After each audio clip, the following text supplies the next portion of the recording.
नमस्कार, मी गोपाल चव्हाण। आजच्या व्हिडिओमध्ये आपण यूपीआय ऑनलाईन 2024 चे बदललेले नियम आणि भारतात अलीकडे रोकड व्यवहार करण्याऐवजी कॅशलेस व्यवहार करण्याला विशेष पसंती दाखवली जात आहे। आता यूपीआयच्या माध्यमातून कोणत्याही व्यक्तीला ऑनलाईन पद्धतीने सहजपणे पैसे पाठवता येत आहेत, परंतु याचे बरेचसे नियम आता 2024 मध्ये बदललेले आहेत। बदललेल्या नियमांची सविस्तर माहिती आपण या व्हिडिओमध्ये घेणार आहोत। तसेच ऑनलाईन मनी फ्रॉड जे होतात ते कशा पद्धतीने होतात याबाबत सुद्धा सविस्तर माहिती याच व्हिडिओमध्ये पाहणार आहोत। व्हिडिओ शेवटपर्यंत बघा।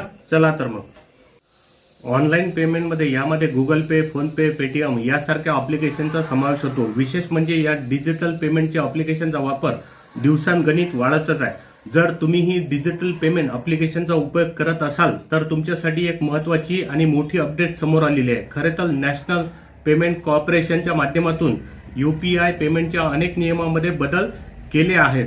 हे बदललेले नियम 1 जानेवारी 2024 पासून लागू होणार आहेत। दरम्यान आज आपण नॅशनल पेमेंट कॉर्पोरेशनचे यूपीआय पेमेंट संदर्भात बदललेले 5 नियम याबाबत थोडक्यात माहिती घेण्याचा प्रयत्न करणार आहोत। पहिला नियम कोणता? तुम्ही गुगल पे, फोन पे, पेटीएम, भीम यासारखे यूपीआय द्वारे नवीन नंबरवरून 2000 रुपये पेक्षा जास्त पेमेंट केलं तर पहिले पेमेंट हे 4 तासानंतर पूर्ण होणार आहे। या 4 तासामध्ये पेमेंट करणाऱ्या व्यक्तीला पेमेंट थांबवता सुद्धा येणार आहेत आणि ही रक्कम बदलता सुद्धा येणार आहे। म्हणजे तुम्ही एकदा पेटीएम वरून, गुगल पे वरून, फोन पे वरून जर पैसे पाठवले तर तुम्ही 2000 पेक्षा जास्त पेमेंट केलेली रक्कम 4 तासानंतर त्या व्यक्तीला समोरच्या पोहोचणार आहे आणि 4 तासापर्यंत आपण हे रक्कम रद्दही करू शकतो आणि याच्यामध्ये बदल सुद्धा करू शकतो। हा पहिला नियम आहे। बदललेला दुसरा नियम कोणता? आता कोणत्याही यूपीआय द्वारे एका दिवसात 5 लाखापर्यंत रक्कम ट्रान्सफर केल्या जाऊ शकणार आहे। पूर्वी ही रक्कम फक्त 1 लाखापुरती एवढी मर्यादित होती।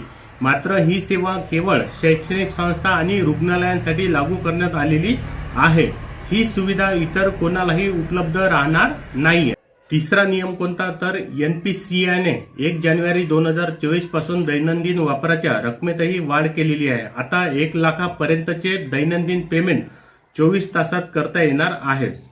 चौथा नियम कोणता? तर यूपीआय द्वारे एसआयपी, विमा प्रीमियम आणि इतर बँकिंग पेमेंटसाठीची मर्यादा वाढवण्यात आलेली आहे। आधी ही मर्यादा फक्त 15,000 रुपये एवढी होती, मात्र आता याची मर्यादा 1 लाखापर्यंत वाढवण्यात आलेली आहे। त्यामुळे यूपीआय वापरकर्त्यांना मोठा दिलासा मिळालेला आहे।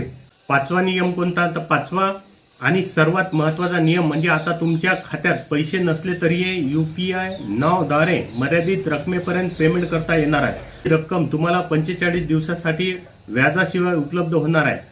या यूपीआय नावचा सर्वसामान्यांना मोठा दिलासा मिळणार असून त्यामुळे त्यांना खर्चासाठी विना व्याजाचे पैसे उपलब्ध होणार आहेत। 2023 मध्ये तुम्ही गुगल पे, फोन पे, पेटीएम, भीम यासारखे यूपीआय ॲप्लिकेशन जर वापरले नसतील किंवा यावरून कुठलाही व्यवहार केलेला नसेल तर हे ॲप तुमच्या मोबाईलमधून बंद होतील। अलीकडच्या काळामध्ये ऑनलाईन मनी फ्रॉड याच्या घटना सुद्धा मोठ्या प्रमाणात वाढलेल्या आहे। यापासून आपण स्वतःला कसं सुरक्षित ठेवू शकतो आणि तुमच्यासोबत कशा पद्धतीने ऑनलाईन फ्रॉड होऊ शकते या बाबतची काही उदाहरणे आपण इथं थोडक्यात पाहणार आहोत। कधी कधी तुम्हाला एखादा अनोळखी व्यक्ती रस्त्यामध्ये भेटू शकतो। तो म्हणेल की माझी बॅटरी संपलेली आहे किंवा माझा फोन बंद आहे किंवा माझा बॅलन्स संपलेला आहे आणि तुमचा फोन तो फोन करण्यासाठी वापरेल। अशा वेळेस तुमचा फोन अजिबात त्याला देऊ नका, कारण की त्या माध्यमातून तुमचे संपूर्ण कॉल फॉरवर्ड, मेसेज फॉरवर्डिंग तो करू शकते। म्हणून असा एखादा गरजू व्यक्ती जर तुम्हाला भेटला आणि तुम्हाला मदत करायची असलीच तर तुम्ही त्याचा कॉल स्वतः डायल करून द्यावा। तुम्हाला मोबाईलमध्ये कोणत्याही प्रकारचं ॲप जर डाउनलोड करायचे असेल ते गुगल प्ले स्टोअरवरून किंवा जे ऑफिशियल प्ले स्टोअर आहे त्यावरूनच डाउनलोड करा किंवा बाहेरच्या लिंकवरून जर आपण अशा पद्धतीच्या ॲप जर आपल्या मोबाईलमध्ये डाउनलोड केले तर त्यापासून सुद्धा तुम्हाला मनी फ्रॉड होण्याची शक्यता नाकारता येत नाही। दैनंदिन जीवनामध्ये आपण गुगलचा भरपूर वापर करत असतो। रोज आपण कितीतरी वेळा गुगलवर जात असतो। अशा वेळेस ऑफिशियल वेबसाईट त्यावरूनच आपण एखादी गोष्ट बघायला पाहिजे, खरेदी करायला पाहिजे किंवा एखाद्या लिंकवर क्लिक करायला पाहिजे। गुगलवर जे दिसते ते जेन्युइन आहे, 100% सिक्युअर आहे असं त्याचा अर्थ होत नाही। म्हणून कोणतीही लिंक, कोणताही नंबर डायल करताना त्याची पडताळणी करून घ्यावी। आधार कार्ड मोबाईल लिंक करून देणे किंवा बँकेसोबत तुमचं आधार कार्ड लिंक करून देणे किंवा मोबाईल लिंक करून देणे यासारखे प्रतिनिधी आपल्या घरापर्यंत सुद्धा येत असतात अशा कोणत्याच प्रतिनिधीच्या माध्यमातून आपला मोबाईल नंबर आधार कार्ड लिंक करून न घेता आपण ऑथोराइज सेंटरवरून ते लिंक करून घ्यावे, कारण की अशा वेळेस तुमच्यासोबत फ्रॉड होण्याची शक्यता नाकारता येत नाही.